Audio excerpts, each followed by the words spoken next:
Listen to the Atlantic Ocean along the Alentejo coast of Portugal. It is a brutal, unforgiving stretch of water. For millennia, these waves have smashed against the cliffs, destroying anything that dares to stand in their way. Yet, just off the coast of Porto lies a small islet known as Ilha do Pessegueiro, or Peachtree Island. If you look closely at the waters between the island and the mainland, you will see something extraordinary. Hidden beneath the crashing waves and scattered along the island's edge are colossal blocks of stone.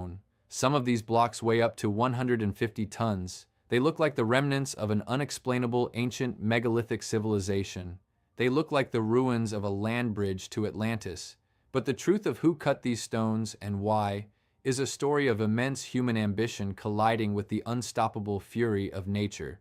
The story begins in the late 16th century. During this time, Portugal was ruled by the Habsburg kings of Spain. The Alentejo coast was highly vulnerable. English, Dutch, and Algerian corsairs prowled these waters, looking for sheltered coves to use as bases for their raids. The natural channel behind Ilha do Pessegueiro was one of the few places offering refuge. To stop the pirates and create a secure commercial harbor, engineers Filippo Terzi and Alexandre Massé devised a plan of staggering scale. They proposed building two massive forts, one on the island and one on the mainland, to create a deadly crossfire. But the true marvel was the Mulhay, a gigantic rubble mound breakwater. This causeway was designed to link the island to a rocky outcrop called Horse Rock, and then all the way to the mainland. It was an attempt to build Portugal's first true oceanic artificial port.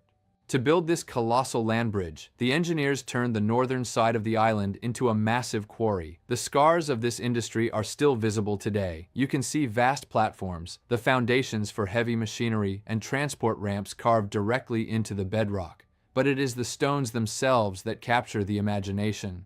The workers cut enormous blocks from the island's rock. As mentioned, some of these stones weigh up to 150 tons. They are cut with such precision and scale that they rival the mysterious megalithic works of the ancient world.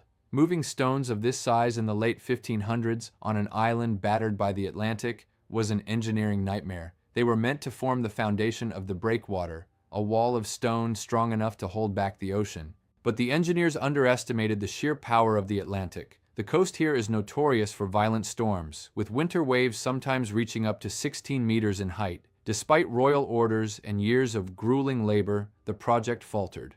A partial section of the causeway was built, but the ocean quickly reclaimed it. Strong waves and relentless erosion destroyed the heavy stones as fast as they could be placed. The technology of the 16th and 17th centuries simply could not tame such an exposed, brutal environment. By the early 17th century, the dream was abandoned. The mainland fort was eventually finished, but the island fort was left incomplete, later suffering severe damage in the Great Earthquake of 1755. Humanity has built harbors for millennia, from the ancient Phoenicians to the Romans, but those were in the sheltered waters of the Mediterranean. A true deep-water port on the open Atlantic would not be successfully engineered until the 20th century, just a few miles away at Sines, using modern fossil fuels and massive machinery. Today, the ruins of Ilha do Pessegueiro stand as a haunting monument to human hubris. The colossal megalithic blocks scattered in the surf are not a bridge to Atlantis. They are a poignant reminder that for centuries our ambition far outpaced our technology. The sea, ever patient, simply waited and took back what was hers.